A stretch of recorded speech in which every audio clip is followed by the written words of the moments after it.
Giant Goofballs, a New York Giants podcast. Are you a goofball that loves Giants football? If so, sit back and relax. Except you, that person driving. Sit up and keep your eyes on the road. Your ears, though, can still listen as we talk about the team that both excites and frustrates us so much. And now, here are your goofball hosts, Drew and Rob. Welcome, fellow goofballs, to Two Giant Goofballs, a New York Giants podcast. I am Drew, joined as always by... Me, Rob, in the kitchen once again. Oh, yes. Enjoying some Pop-Tarts and some prosciutto and some pasta. I don't know. I'm trying to think of some weird... Chef Boyardee. Chef Boyardee. There's nothing chef about Boyardee. Let me just be the first to tell you that. It's fine French cuisine. It's like one step away from Olive Garden. I don't know who is that. I don't know where Chef Boyardee is definitely below the Olive Garden. Don't get me wrong. Are you sure? I'm pretty sure it's like Chef Boyardee, Olive Garden, and then like I don't know which one would next up to that. I don't know. Like yeah. Anyway, yeah. You're living in the New York, New Jersey area anyway. You should go ahead and get some real, some real Italian food, not that crap. Even me here being in Tampa Bay, I have one place that I will go to called Mazzaro's in St. Pete for Italian food, and I will not still go to an Olive Garden. It's sacrilege. You officially lose your Italian card if you go. Done, gone. I'm not Italian, but I don't go there. Well, so I'm only supposed to be 12.5% Italian, but I did my 23andMe, and apparently I'm like just over 20% somehow. So it's like strong Italian genes. Plus, I'm probably the tallest Italian person known to man. Well, it's also because the Italians got themselves around for about 1,000 years. Are you saying my family's a bunch of trollops? Is that what you just said? I mean, not just your family, but their community. Wow. They're a bunch of swingers. double insult there. Double insult here. As I names on from yesterday as well. We already have our names somewhere else. All right, let's get on to actual football instead of just calling the Italian nationality a bunch of trollops, Rob. Wow. Listen, I'm just saying Caesar went up to Gaul and in Britannia. Listen, Caesar also bad Cleopatra. Just saying. Yeah, that's exactly what I'm trying to say. Africa to Britain. Game. Africa to Britain, all the way to Germany. Yep. Just say. Yeah, let's go. It's okay. Well, let's get on to football. Before we East Byzantine. That you think of Italian people just as the people from the Jersey Shore with the gym tan and laundry, okay? Anyway, we're going to too late for that. We're just today with you guys here. Things to look for in the 2023 preseason here. Things to ask question-wise here, because let's be honest, preseason games aren't exactly the most entertaining in the world sometimes, especially once you get to the fourth quarter. And it's somebody who's going to be bagging groceries at ShopRite next week, basically. That's going to probably happen in the second half, not just the fourth quarter. I mean, maybe four. That's basically what happens. So let's get to a couple of comments here before we start off, as we started already with Connor saying TikTok mother effers. Because we're a few minutes later. My dog, he wouldn't poop. I'm sorry. Connor says, how do you spell prosciutto? He said, and it's listen. I'm not going to attempt. Spell with a B, isn't it with a P? It is actually. It's prosciutto. Yeah. The legit name, but anybody who's actually Italian in Jersey says prosciutto. We don't say the full on thing there. It is what it is. That's another thing too. Before we go down around it, what do you call that cheese? That's delicious. It comes that you shape up from curds. It's a mozzarella. It's mozzarella. You ask the Thai person, it's mozzarella. It's mozzarella, okay? No, it's mozzarella. You actually asked the person from Italy. It's mozzarella. Listen, I am not from Italy. I'm from Jersey. We say it that way. It's a Jersey Italian way, okay? At least I know. I'm just saying, if you want the Italian way to say it, like that nice little fish that you can use as bait. That nice little fish, deep fried. That like a lot of people like to call calamari. You actually ask the person from Italy. They say calamari. Calamari is a squid, not a fish. And a deer is venison, but it's still delicious. No, it's a different thing. Deer is venison. Squid is not a fish. Anyway, on to the comments here. Connor says, we have Drew as Mickey Mouse. Now, Roberto, let's hear your best Donald Duck or Goofy impression. Hold on. Before he does that, I'm going full Mickey here. Here we go. Okay, go for it. Go for it. Go for it. Mickey, let's go on with the show.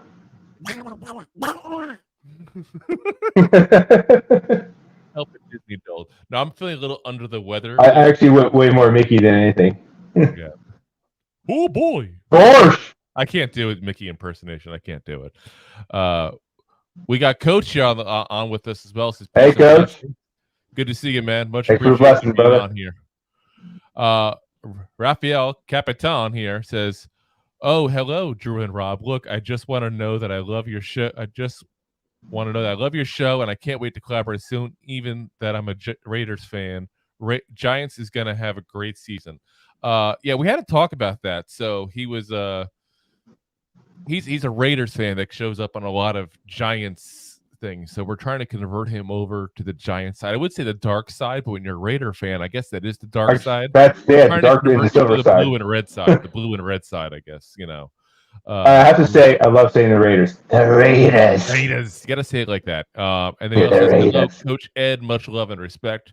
That's because Coach is awesome. Ben says, calamari. See, I said it that way, at least. I said it calamari. It's calamari is criminally underrated. And I got to say this. It's because a lot of places don't know how to cook it right. Either they use way too much flour and it tastes like flour instead of the squid, or they overcook it and it's like rubber. I was about to say, it's more about the overcookedness than it's rubber. But sometimes too, I've seen places that's like way too much flour and it's like you don't even get an actual squid taste to it. Well, I mean, if you actually have a nice calamari salad, it's not breaded. It's just hand seared up in the thing. But if you overcook it, it's like chewing a bike tire. Mickey. Mickey. Wow, entertaining. And get Raphael, thanks for Waller. Listen, it happens. He says, Coach Ed says, peace, El Capitan. Birthday blessings. It's an El Capitan's birthday? Happy birthday, man. Hey, we just had a birthday yesterday.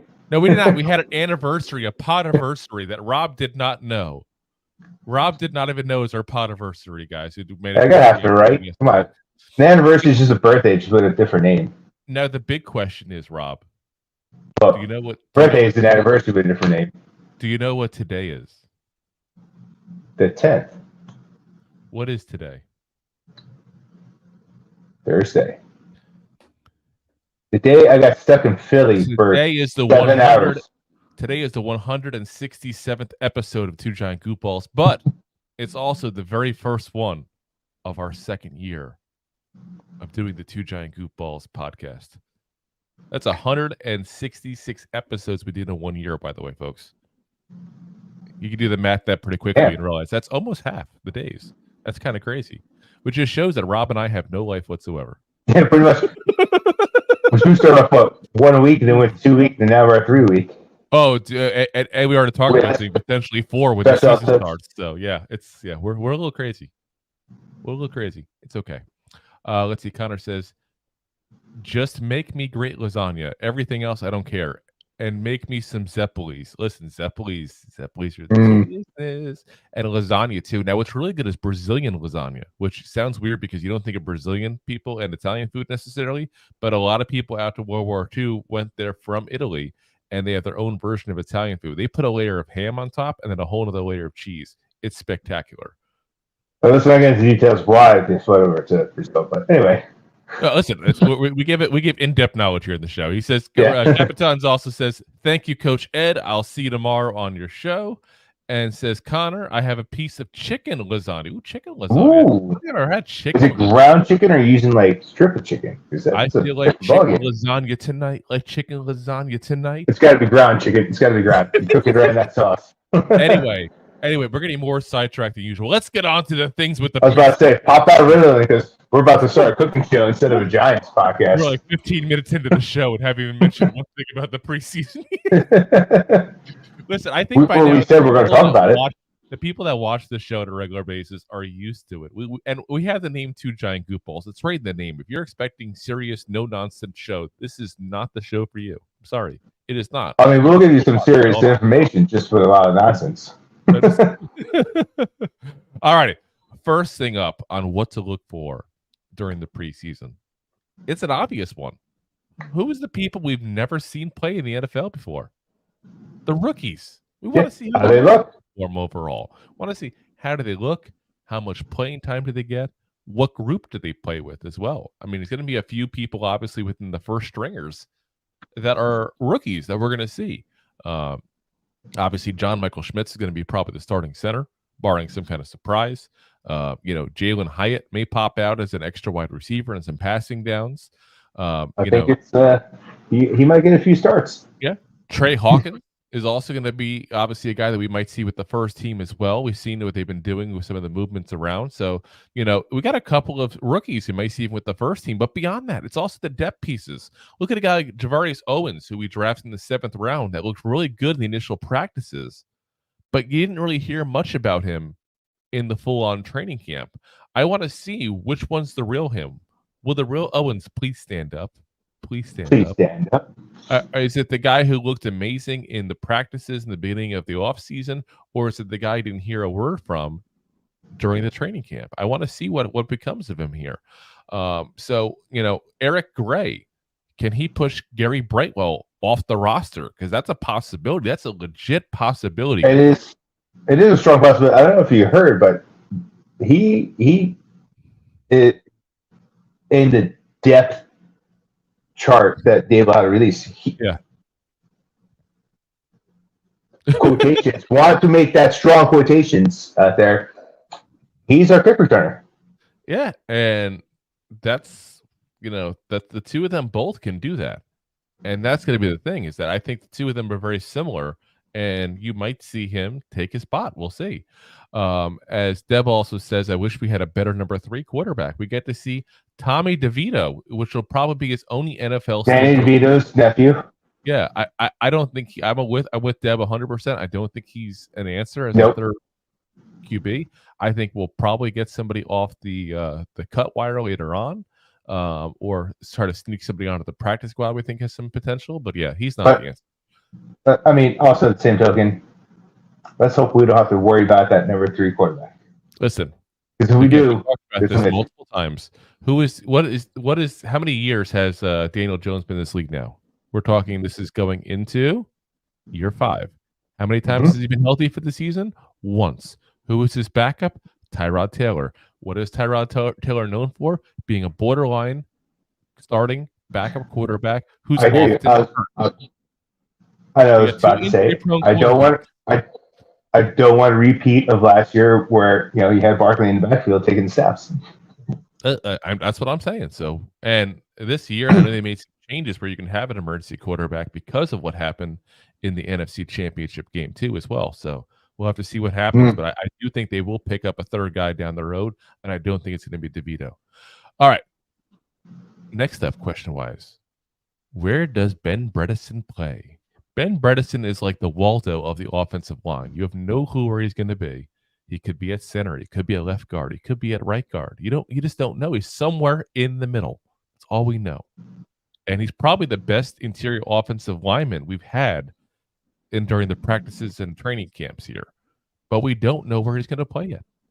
I think it's pretty safe to say that JMS is going to start a center. So either he starts at left. I see Bredeson as a rotation guy. I see him, and I don't know if he starts all year, starts half the year, but he will be the Swiss Army knife. He will see the field a lot.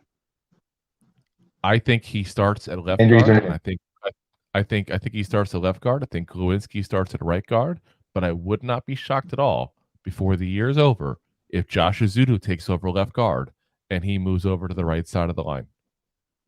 Last I heard, it was a flip of a coin. So yeah, and Bredeson made himself versatile. Potentially the Giants. So we'll have to see. We'll have to see what happens here.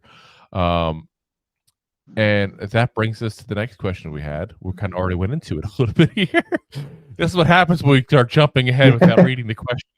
Who wins the inside offensive line spots? So, like I said, that's what I think is going to happen. I think Bredeson will start a left guard. I think Mark Lewinsky will start at right guard, and I think the center will be JMS. And I do think, though, that you will see a switch as the season progresses because they want Josh Azuda to win. And we don't know if Mark Lewinsky is in the long-term plans for the New York Giants here. He's in the last year that you can't cut him. And what I mean by that is we can save money if we cut him next offseason. He had a disappointing first year with the Giants. So if he doesn't get his stuff together as far as having a good year and going back to what he was for most of his career, because he was a very good lineman for many years. This is not a disrespect to him. The man has had a great career. But he did not perform up to his contract last season. If he doesn't again, they will. I'm telling you right now, he will be put on the bench. Bredeson will take his spot. Josh Azuda will start a left guard because that's probably their plan for next year anyway, as it is.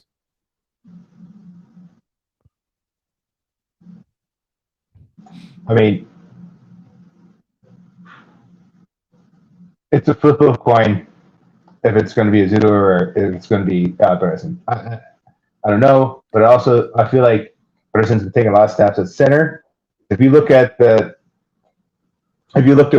the past couple of weeks, GMS taking a lot of snaps with the starters. Then you had Bredeson taking the past 4 days, whatever it was, as a starter over there in the first tier. So I think they learned from last year, if your center goes down, who do you put in there? Let's not be caught with, I guess, your hands in your pants. No, I mean, we have options. Ben Bredeson will probably be the backup center. Bredeson is going to 100%. Yeah. And then they'll move people around as they need to. But in the beginning, is what I'm saying. I think it'll be Bredeson, JMS, Lewinsky. I think that's what they'll start with. But I think that will change as the season progresses. So, but we'll see if I'm right. Because, like I said, I could very well be wrong. We could go ahead and see Azuda right off the bat at left guard and Bredeson at right guard. They've done it in practice, even with the first teams. It's not unheard of. It's not crazy. Lewinsky, unless he gets back to what he used to be, did not play better than Ben Bredeson last year. Point blank. So, yeah, we shall see what goes on. Now, the biggest question on the offensive line overall, we've talked about it all off season. The offensive line will go ahead and be a bust or a boom based on one man, Evan Neal. And he's in concussion protocol right now, so we'll have to see if we actually even see him tomorrow night in the game. But he's a guy that, we've seen improvement on him this training camp. I'm not ready to say that he's going to live up to the pick he had there at that point and be, a 7th overall pick kind of quality. But I don't need that right now. All I need is him to be an average right tackle, an improvement over last year, and to continue to see the growth over his first couple of years in this league here. He should be healthier than he was last year. He should be more used to playing the right tackle position. He's also had a lot of help in the offseason people. We talked about how he reached out to Willie Anderson and other guys. So he's doing everything right.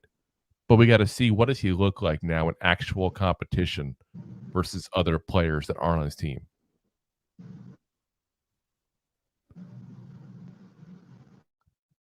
So he definitely does work. Oh, yeah. He puts the work in. Next up, does Matt Peart win the swing tackle position? And that's crazy to even think about. We talked about this in the very beginning of the offseason. I didn't think there was a chance in hell that Matt Peart would be a Giant this year in 2023. But as of right now, he's winning that battle for that third tackle, that swing tackle position. And that's a huge thing for him, because that means his career gets to potentially continue. Always glad to see that for a guy, but keep in mind it also means if his continues, somebody else's time with the Giants ends. But yeah, I mean, as of right now, again, he is the swing tackle. So maybe this is a sign of some growth at that point, which is crazy to happen in his contract year. But he has looked so far better than everybody else not named Neal or Thomas at the tackle position. Yeah. So next, let's get the comments first because we're getting a little backed up in comments here. So let's see. Connor says, "Happy birthday, Raphael," or are you Leonardo Donatello? No. He says, "I'll try that chicken lasagna." LOL. Raphael says, "Just Raphael, like the Ninja Turtle." Already had Deb's comment a minute ago. Connor says, "Yeah, that's why I said the two names." LOL. Cowabunga FYE. I don't know why he put that. Then he put dude, not FYE. We lost Rob there. We lost Rob. Rob's just very upset about the Ninja Turtle talk. I'm right here. Okay, they're still there. We just lost your face. Lost your face. I want to be Raphael. Connor says, "Put me in, coach. Give me his millions, and I'll protect Daniel Jones at least for 1 quarter." LOL. And then Connor says, "Who remembers Pert shampoo?" LOL. Wasn't it Pert's Plus? Wasn't that the name of it? Pert Plus, I think it was. I don't know. Being bald man, I haven't used shampoo in quite some years, so we'll see. I think it was Pert Plus, though. I think was the name of it. All right. Next up on the questions here. How does the final wide receiver room shape up? We've talked about it all off season since we started making all these additions to the room.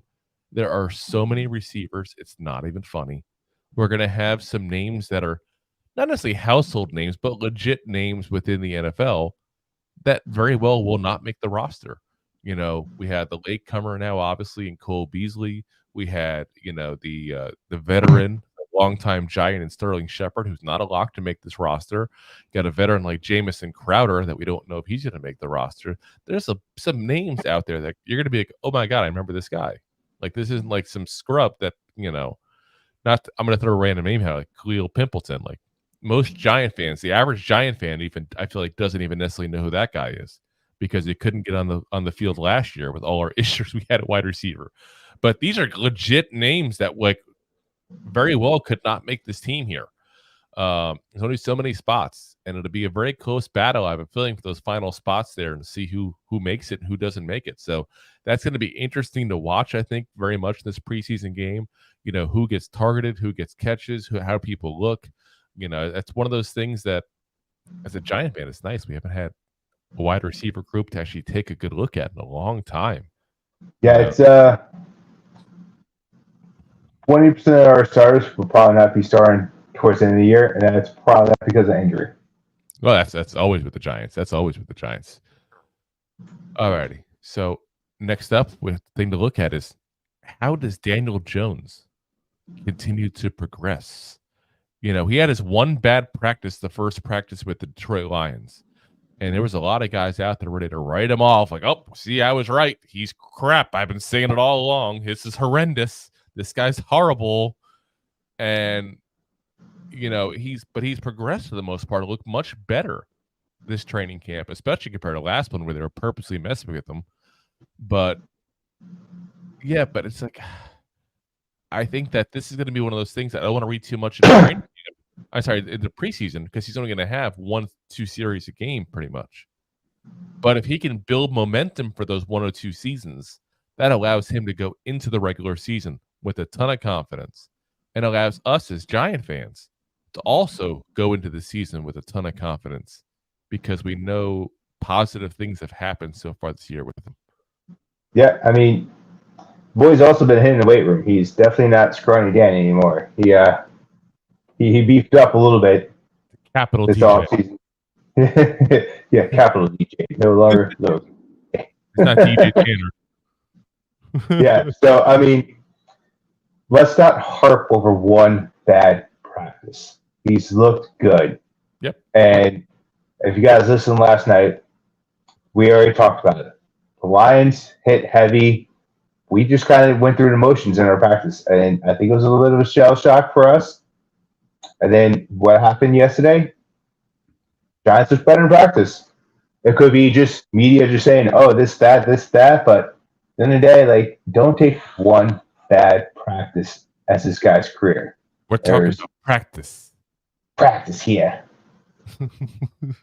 Just made him like an Italian New Yorker, Allen Iverson. You looking at me?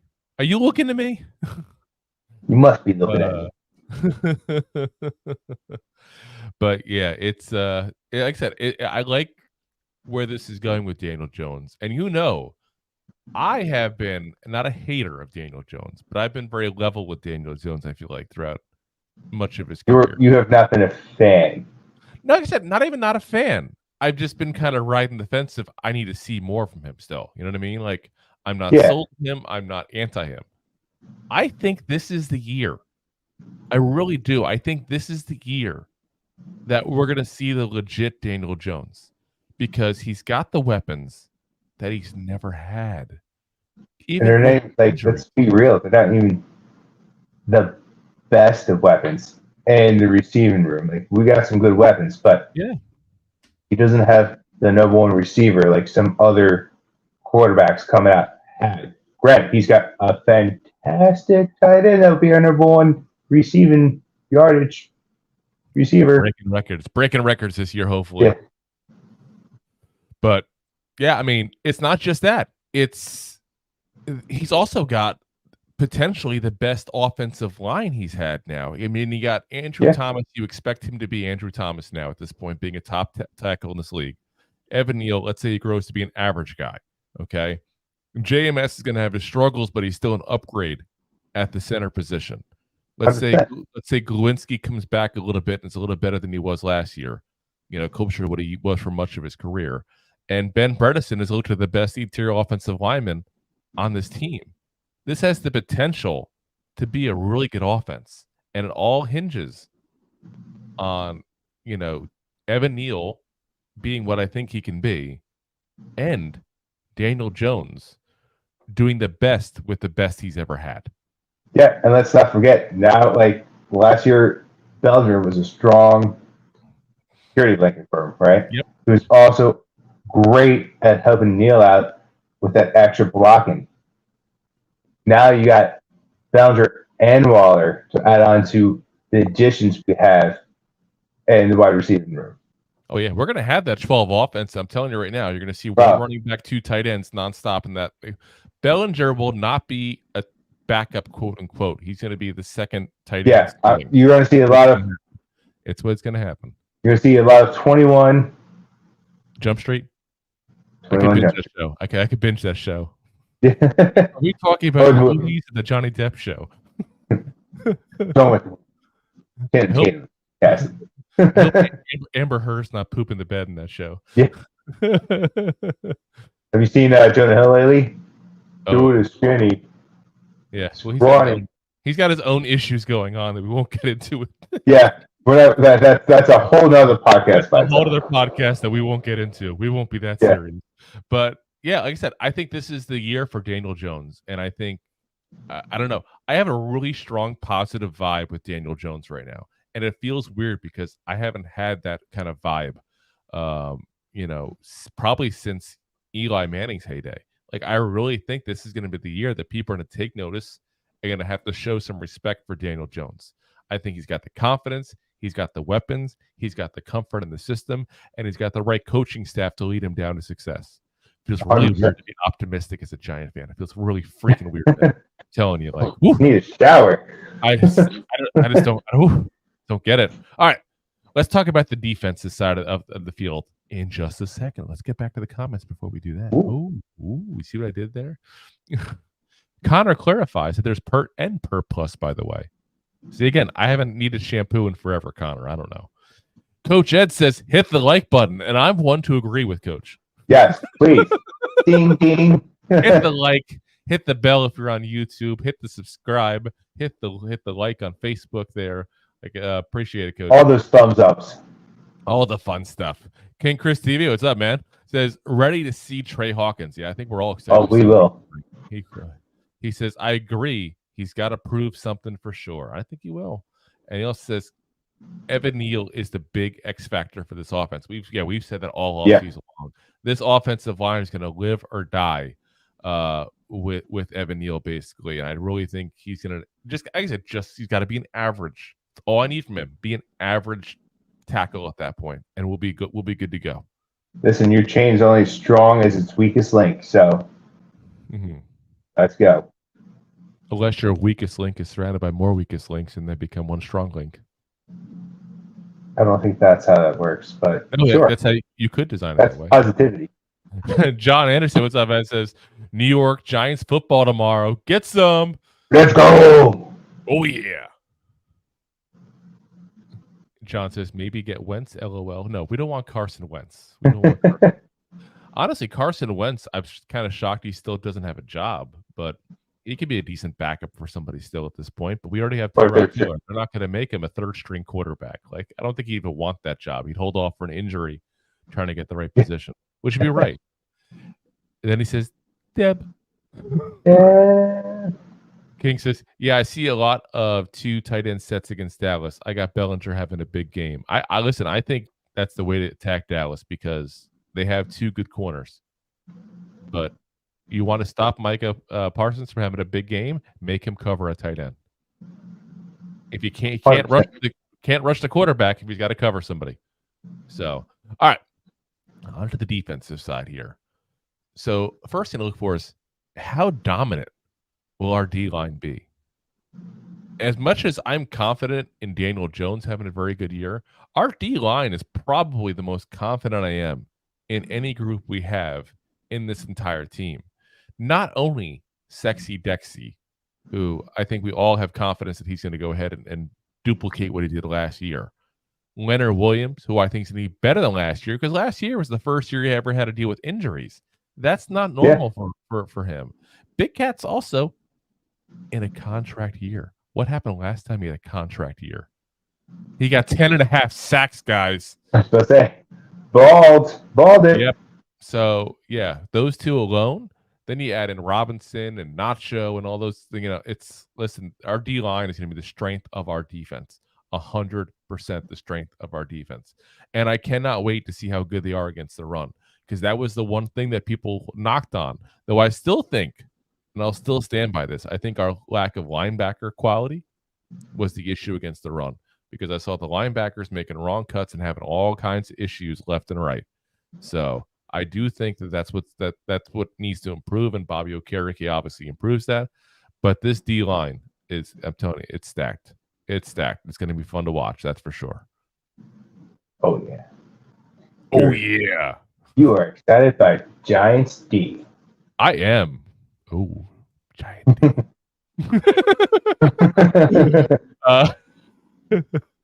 Shouldn't while we're wearing a Mickey Mouse shirt. It just looks weird. Next one is we got to talk about the edge room. How do Kayvon Thibodeau and Azeez Ojulari look? So, talk about 2 players that had such weird seasons. So you start with Kayvon. Comes in with all the hype, being the 5th overall pick. Probably should have been within the first 3 picks, to be honest. I still think we already thanked Jacksonville last episode. We'll thank them again. Thank you, Jacksonville, for being morons. But you know, he comes in off the hype of being the 5th overall pick, gets injured early on, has a slow start to the season. But the more and more the season progressed, the better and better he looked. And going into year 2, you're expecting a good amount of growth. And then you got Azeez Ojulari, who was in year 2 last year, couldn't stay healthy at all, like in and out of practice. I mean, like in games and all. And it's like, at the same point, it felt like every single game he was actually playing in, he had a sack. I mean, for a guy who was injured, it was pretty damn impressive. 5.5 sacks in 7 games last year. I'm saying 5.5 games. Yeah. Do the math on that. You know I love doing the math. Let's do the math. If it was 14 games, it'd be 11.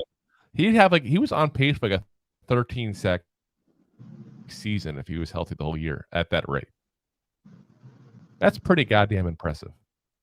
That's pretty damn impressive. So, you know, again, can he do that?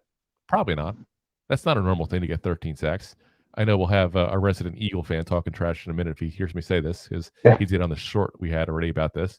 It's not normal for people to hit 10 sacks on a regular, consistent basis. It's also not normal for a Wink Martindale defense to have guys with that kind of sacks. He spreads the ball around at that point. He's like the guy, like when they have a running back by committee, it's a pass rusher by committee. It's going to be McKinney rushing the ball. It'll be probably Adoree Jackson from the slot, going ahead and rush the quarterback. It'll be, a guy like Sexy Dexy getting the sack. It'll be Aziz getting the sack. It's not going to be one or two guys. That's not what he does. That's not the defense he has. So, again, I think that both of them will have a good year. The big question is, 1, does Kayvon progress like we hope he does? 2, can Azeez Ojulari stay healthy and continue the momentum he had last season? I have confidence in both those men. You don't look confident. Oh, see that face? That's my normal face. That's the face of confidence right there, folks. Yeah. That's the face of confidence. All right. It's like, Rob, and the second part. Cool. Rob, you got fired. Cool. Like the Eli factor. Eli was in the game. You never knew if he was winning or losing by his face. The next part of the edge that we have to talk about is, do any backup edge rushers end up looking good? Because I got to say, this group, besides those 2 starters, has not been one that I'm really impressed by very much. I mean, obviously, Jihad Ward is one guy that I'm okay with. But, yeah, guys, if we get some injuries, we're going to be in trouble at that position. That's the position that you can go, who's somebody the Giants need to look at, adding as this offseason progresses here. This is the actual official depth chart right now. So you got Azeez Ojulari and Kayvon Thibodeau obviously starting. Then you got Jihad Ward. Okay, we're good with that one. I think we agree on that one, right? Jihad Ward, we're okay with. Then O'Shane Ximines, the guy nobody thought was going to come back. Nobody wanted him to come back. He's back and blander than ever. then you got Timon Fox. I mean, don't be wrong. Timon Fox, good story. A guy you didn't expect to stick around last year, got some playing time last year. But if Timon Fox is a guy you're counting on for significant snaps, you're in trouble. Tayshawn Bauer, is that what we're counting on? Baldonado, is that who we're counting on? I mean, yeah, like this is not a good edge group besides the 2 starters and Jihad Ward. So I'm really hoping that we're proven wrong in that and somebody looks lights out and we go, okay, maybe we have some backups after all, because right now I don't feel like we have very good depth at all at that position. I feel like that's a position that scares the freaking hell out of me right now, because one injury, like we had multiple times last year. Whole position. Oh yeah, I mean, imagine if Kayvon and Ojulari both get hurt again. You're starting O'Shea Ximines and Jihad Ward at edge. Are you kidding me? Yeah. No, oh geez, Ojulari. Yeah. But it's like that's a scary proposition. The scary proposition. All right. So next up is, question-wise, who wins linebacker 2? That's still something we need to look at. We think it's going to be Darian Beavers. We do. You have to do the hashtag. Dog issue. Huh? Dog issue. Be right back. Okay. I thought he was going to do the hashtag Save Our Beavers, but he has a dog issue instead. So, you got Darian Beavers, who's going to be projected as the second starter right now. You got Micah McFadden, but besides that, you got Carter Coughlin, you got Cam Brown, you got Johnson and Troy Brown. I mean, you got to think that it's going to be Darian Beavers' job to lose. But we also were having talks about bringing in, Anthony Barr at that point also for a visit. So who becomes the second linebacker? Because if you're talking about bringing in a guy like Anthony Barr, that says something. It says either I'm not happy with who's going to be the potential starter, or I'm not happy who's going to be the potential backup. And we don't know which one it's going to be. The Giants do not tell. The Giants are definitely the poker face, franchise that doesn't give away what they're thinking. But you can tell this. They're not happy with the linebacker room, or they wouldn't be talking about bringing in anybody at all. As long as Jalen Smith's not back, I'm happy. Fair enough. By the way, I read today he's going in for a visit with the Saints because the Saints are looking at everybody. But yeah, it's like I said, it's going to be interesting to see how this room fills up overall. Again, I've said it before. I've been a record of saying I think Darian Beavers is the guy, and I think so. I think he's going to be the starter. I do think Anthony Barr is being potentially looked at as a guy to be a backup if they do bring him in, because now they're hearing mixed reports on whether he's going to come in or not for a visit. But yeah, it's like I said, I think it's a room they're going to look to upgrade, but I do think Darian Beavers takes that job in the end, and I think he holds on to it. Yeah, I mean, he's looked great all practice, so. Yeah. All right, so the next thing to look for is how much playing time do Banks and Hawkins get? You know, the corner room, we've talked about this before. We got two young rookies here that we're looking at that may play a very big role in this defense. And the corner position is one of those positions that, like we talked about with Evan Neal last year, the tackle position is not one you go in like, you know, typically as a all-pro kind of player. It takes some time to get to know how to play the role in the NFL. Corner is the same thing. Most corners don't hit the ground running. In fact, I'll say this, the Giant fans don't want to hear this probably, but first-round corner specifically, the hit rate on it is not very good. It's really not. But do you now give extra time to guys like Banks and Hawkins to try to give them a chance to get a little more seasoned before the season begins? Did anybody say seasons like seasons? But I think you'll see him have more playing time for the regular season. Actually, I think we're going to be honest here. oh, please be honest. I think you see him play week 1 as starters. Both of them. We're going to get to that in a minute here. So what I think you're insinuating here. But I'm just saying, as far as the preseason, I'm hoping they get a lot of playing time because I think they need the time against actual NFL talent to go ahead and see what they can do. Now, granted, in the preseason, a lot of that time is going to be against, when I say actual NFL talent, it's actual backup to practice squad NFL talent. It's going to be like last year with Robinson. Yeah. Oh, God, don't even mention Robinson last year, the preseason. He looked so horrendous, it's not even funny. Absolutely. He was the only starter that played all 4 quarters. Oh, my God, he needed to. He looked a little better than the season started, but he looked so horrendous in that preseason last year. It's not even funny. Ugh, I want to throw up just thinking about how we played. It was horrendous. All right. One more question we have on the corners is, does Adoree Jackson end up in the slot often? We've talked about that in a practice situation here where you've had Hawkins and Banks on the outside and Adoree Jackson moving into the slot position. And it's an interesting proposition. Adoree Jackson doesn't mind hitting a guy, which is one of the things that you have when you play the slot corner position. You can't be afraid of contact. You can't be afraid to hit the guy. He does fit that role well. I think especially this week 1, Amon-Ra St. Brown typically plays out of the slot. He is their best receiver. So it'll be interesting to see that specifically. If that's what they do, is let's put our best corner on their best receiver. And I think they should. We've talked about that last year. We talked about that actually leading up to the Lions game last year that I said that. They should put him on the best receiver any team has because he is our best corner. He should be traveling with the number 1 receiver, regardless if it's slot, left, or right. I don't care. So you went right into week 1 preseason. I was going to go right into week 1 regular season. Where does CeeDee Lamb normally play? The slot. Where should Adoree Jackson be? The slot. And CeeDee Lamb, I don't. He looked good last year. I don't think he's a solid wide one. I actually disagree with you on that. I do think he is a solid. I like him a lot coming out of college. You like him a lot coming out of college.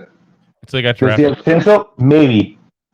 I think he was like Shepard. Is he our solid number 1? Like I don't think he's a solid number 1 for us, but he is a fantastic Robin, and that's where I think CeeDee. But here's the difference. So he had 1,359 yards just last year alone. When's the last time Shep's done that? Well, he's a better player. Also, who else were they throwing the ball to when they're not getting intercepted? How about 1,100 yards the year before that? He's not Shep. We got to be honest with. Listen, as much as I hate the Cowboys and I want to, I wasn't trying to compare him to Shep in general. I was just trying to say that I don't think he's the Batman. I think he's a fantastic Robin, or the Nightwing, if you will. Really, which is funny. You're wearing a Batman shirt. It's funny to have this conversation there. I'm Batman.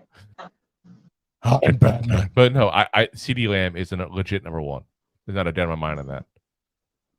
So we'll just have to respectfully disagree on this one. We will. But that being said, who's number 2 and number 3? Even if he's number 1, I don't think. Well, that's the problem more for us right now.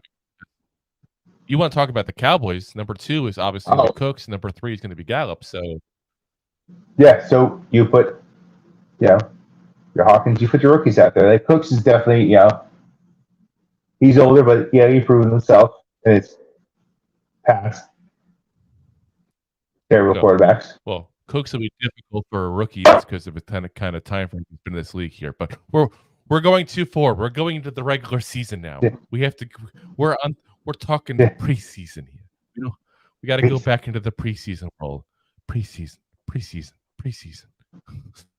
But like I said, this game specifically is going to be interesting to see what they do like that, because, like I said, I think it's a right plan to have, to go ahead and put him as the number 1 corner on their number 1 weapon, regardless of where they line up. And I'd like to see them do that all year long. So next question we have to look for here. Next thing to look for. Who starts besides Xavier McKinney at the safety position? Because we've talked about this all offseason as well. Jason Pinnock, we talked about, Dane Belton in the room, obviously. We had Owens we talked about there, our draft pick who looked good at times in the practices. Nick McLeod moved over. Bobby McCain, the veteran, signed up as well with us this offseason. It's been a pretty well-stacked room. And based on the current depth chart, Jason Pinnock has that spot. But we've also talked about... I was going to say, Pinnock has played well in that position, and there's a lot of hype around that guy. Yeah. But you and I have talked about it before. We think that it's going to be a committee for that second spot, really. Yeah. So Jason Pinnock is going to get the majority of the snaps, but you'll see him moving around, and you'll see guys like Bobby McCain and Nick McLeod pop in and out, and diamond nickel packages and stuff like that. And Pete, listen, if there's one thing Wink Martindale can do, and obviously there's multiple things he can do, but if there's one thing specifically you want to give him credit at doing very well, it's maneuvering things around in funky ways to confuse offenses. And he's going to do. Julian Love was a perfect fit for his defense. He was a Swiss Army knife. Well, he has other Swiss Army knives now. He got a collection of Swiss Army knives because Jason Pinnock is also a Swiss Army knife. He's been called that even by the coaching staff. Nick McLeod, a corner converted to a safety, also a Swiss Army knife. Bobby McCain, guy who's played slot position and corner along with playing the safety, again, Swiss Army knife. It's going to be interesting to see all the maneuvering around, because I think they're going to be switching people in and out at that safety position like crazy. I do think Xavier McKinney be the one guy you'll see in there for the most part, almost every single play. But I do think that second spot's going to be moved around a lot. And I think you're going to see a lot of people coming in and out. It'd be 3-4 safeties on the field, some plays even. It's going to be an interesting position overall. But we have to see, as this preseason progresses, does Pinnock hold on to that starting role? Does he continue to be the guy who's going to be the starting guy next to McKinney? Or does somebody else take the position away from him? Because like we just said, there's a lot of competition out there. There's 7 safeties on the roster right now, folks.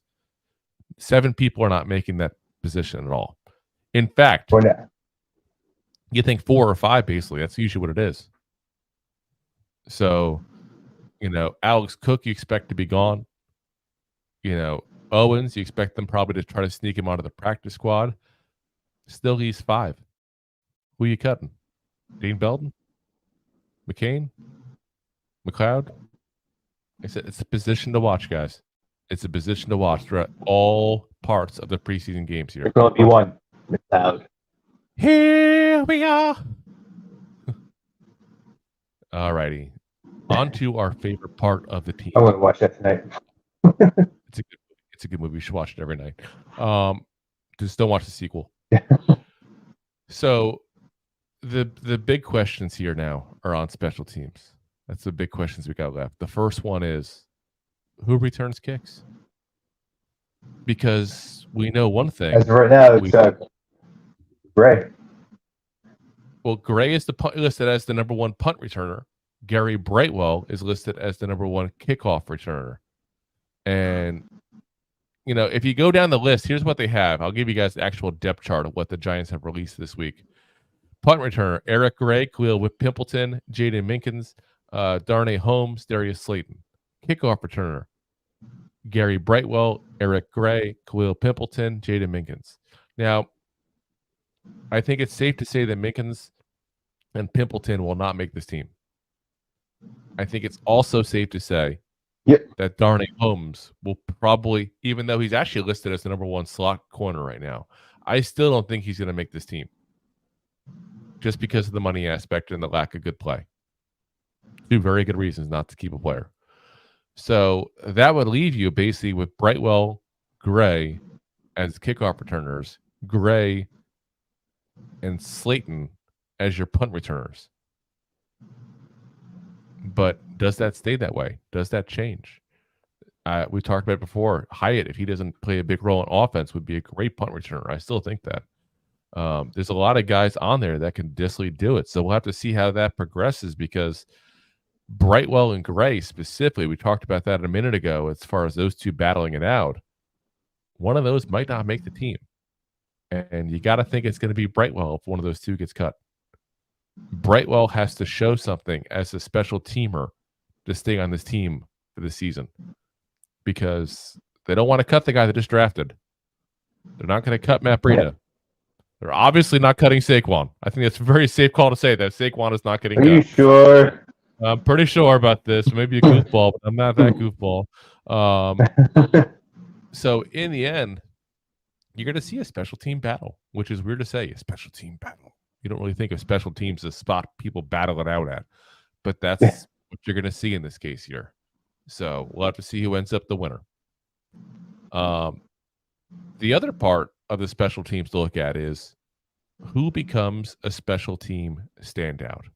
You know, we've talked on and on about the issues we have at depth. No, not the Scottish Hammer.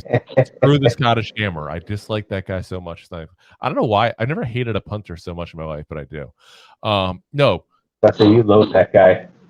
There are two people specifically that I can look at and say, if it wasn't for their ability to stay at special teams, they would not be on the roster their first year, let alone now going into what I think is their third year in the league for both of them, in Carter Coughlin and Cam Brown.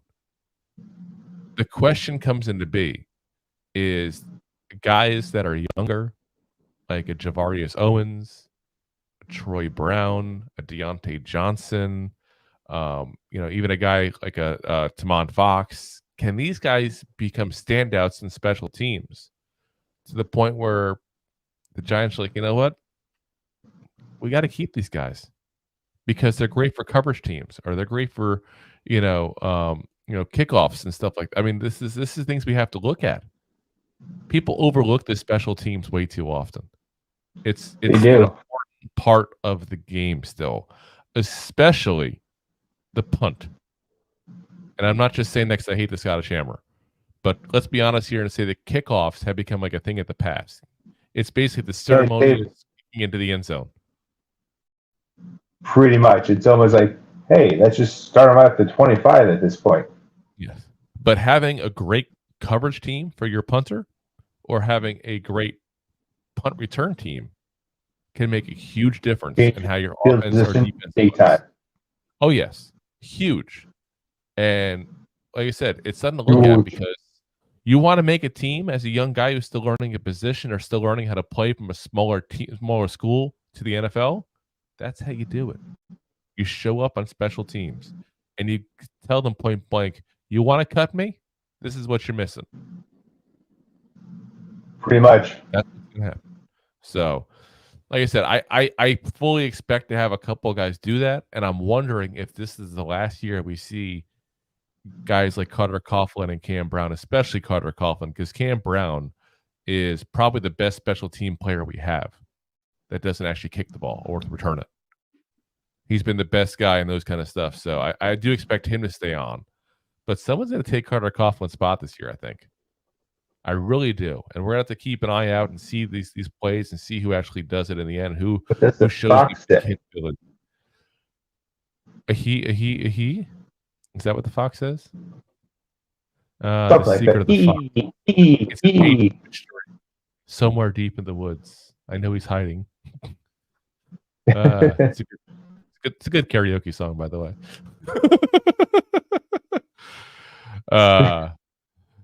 Alrighty, guys. So we will be back again for you guys here on Monday night. We actually get to talk about a game. Oh, yes. We get to have a reaction show to our first preseason games. The games tomorrow night. Our postseason will be Monday to give us a couple of days to watch the game a couple of times, which, with preseason games you need because you might fall asleep sometimes during them. But we're going to get the chance to watch, like I said, give you guys our thoughts and look over some of the younger guys there. Probably watch the game a couple of times even because there's so much different things to look for at a preseason game like that. When you have so many different players that only play one or two drives like that, it's a lot of things to look at. So like I said, we'll be back on Monday with that. Next week, we play the Carolina Panthers. So we'll be back again with our preseason preview of the Carolina Panther game. And then we'll have another episode in the middle of the week as well on top of that. Plus, the week after that, we'll do our reaction show to the Panthers game. So if you follow us on YouTube or Facebook, we already have all of the pre and post game shows up for you guys to go ahead and give yourself alerts to at that point. Are already ready to go for the notifications.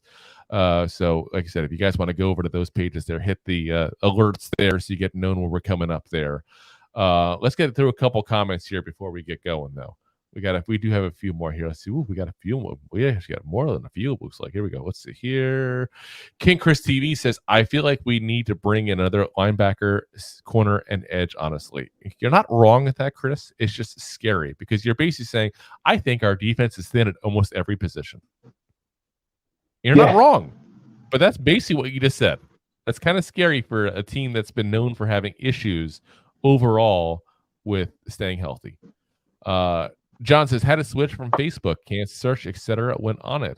On here, I can minimize and still listen. Oh, I see how it is. You're multitasking, John. We can't have your full attention, huh? I see how it is. Important things going on. What could be more important than us talking Giants football here? Sheesh. as long as nothing dirty you're looking at, John. Soul Brother number one. What's up, man? Is it AB? What's up, brother? King Chris TV says CeeDee Lamb a dog. Can't agree with you on that. I'm with Chris on this one. I think Rob was drinking before the game, before the show here. I think. King Chris TV says that Giants wide receiver now that I think about it is going to be a tough matchup week one. It's a good matchup. It's a good one. He says wide receiver core. King Chris TV says I think we keep 4 running backs. We'll see. I think 3 or 4 definitely, but they only want to keep 3. Nobody wants to keep 4 running backs unless it's absolutely necessary. So we'll see. John says, Drew, stop it. Scottish Hammer is going to be great this year. He won't. He'll suck as always. John says, what up, Soul Brother and King? And he says, huge. That's what she said. Yes, you did. John says, get your arses here on Saturday. Hey-o. We got plans on Saturday. We're trying to figure it out, but we got plans. I got work and stuff to do. So listen, for a regular season game, we'll be on pretty much the second the game is over. For a preseason game, we can give it a day or two. It's okay. Like I said, it gives us more of a chance to watch the game a couple times and look at more aspects of it. So John says, Carolina, we can chase that Pee-wee quarterback. The NFL actually released a photo of him in his uniform on their Facebook this week, and I'm looking at the comments, and every single one of them was like, I didn't know jerseys came in kid sizes like that. It's pretty bad. He's a little wee man, that's for sure. John says, lucky he has Mingo. Listen, Mingo, when Mingo doesn't do as good as you think, John, are we going to say we told you so? Yes, we will. Yes, we will. Because I told you from the get-go. I don't think he tried as hard as he should have in college. We'll see if I'm right. I've been right before. I've been wrong before. I think I'm going to be right in this one. Let's see. So, all righty, guys. So we'll see you again on Monday night here doing our reaction show to the first preseason game of the 2023 football season for the New York Giants. Oh, yeah. An actual game to talk about. So, again, guys, appreciate you guys listening in as always. If you liked the show, and if you're still here, you probably did like the show. We, of course, have our options here for doing sponsorships there. We have subscription services starting at just $5 a month, one-time sponsorships starting also at $3 there. You can go to buymeacoffee.com/2giantgoofballs. And that's the website there. Again, buymeacoffee.com/2giantgoofballs. All right, guys. Again, as always, we are live every Monday, Wednesday, and Thursday on YouTube, Facebook, Twitter, Twitch, and Rob's favorite, my LinkedIn profile. And of course, we're available to watch afterwards as well. Usually about an hour or two after the show, we'll have it put up there to the audio platforms as well. We're on Apple Podcasts, Spotify, Amazon, iHeartRadio, all the big boys there as well. Now, keep an eye out, though. All the podcasts there. Because things will be changing here soon. Keep in mind. You do have different options there coming up here based on our scheduling, based on how the Giants play. For example, the day after the final preseason game is going to be the big NFL cut day. I believe that's a Tuesday. So obviously we're going to change our schedule that week. So best way to keep an eye, hit that bell on YouTube, hit that like on Facebook, hit all the likes and positive possibly can here, because the more involved you are with our pages, the more your phone will give you the heads up when we're recording live. And that's what you want. That way you're here in the very beginning, so you can see our smiling faces and our fun intro as we talk about lasagnas and all kinds of Italian food things here. All right, guys. Appreciate you guys coming on in today to learning all about the New York Giants with these goofballs here. We know you guys have plenty of options where to get your Giants news from. We appreciate the fact that you guys picked us. We still question your choice, but we appreciate it either way. So we'll see you guys. We'll see you guys Monday night there. Hope you all enjoy the game tomorrow. How good does that sound to say? Enjoy the game. Oh yes, it's game time. Whoop, as Under Armour would say. And as always, Giant fans, go G-Man! Go Chef Ward! I mean, go G-Man! G-Man! G-Man! Go G-Man! G-Man! G-Man! Oh boy! Thanks for listening to Two Giant Goofballs, a New York Giants podcast. We appreciate your support. If you made it this long, you must have enjoyed it. So I am sure you have followed us on all the social media platforms. Of course, you have subscribed to the show on your favorite app as well and given us a top rating. Right? Right? Right?